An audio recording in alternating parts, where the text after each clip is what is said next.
Hindi lahat ng oras kayo po'y OFW. Hindi lahat ng oras malakas kayo dyan sa abroad. Darating yung time na kayo po'y mag-retire din. Tulad ng lahat ng tao. Then, ngayon pa lamang, mag-iisip ng kayo ng future ninyo. Mag-iipong kayo, mag-i-invest kayo. Tulad ng ginawa ni Sir Mark. Di ba?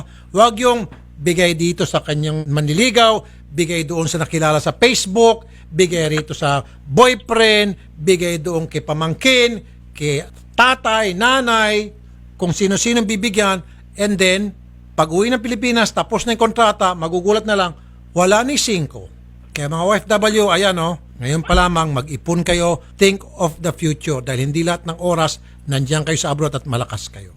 Noon po, umiinom ako ng barley, pero ibang brand yun. Okay?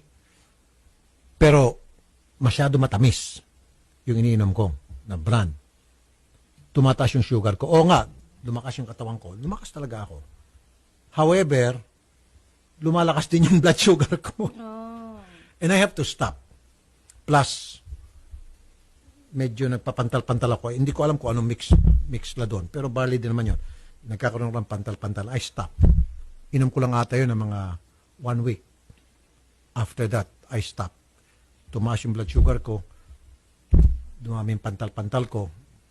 Pero ito, uminom ako nito nung Saturday. Nakadalawang baso ako. Wala pong ka-sugar.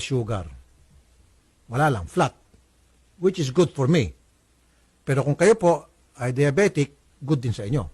Ako yung blood sugar ko, 50-50. So ito pong bagay sa inyo. Kung diabetic po kayo, this is the way to go.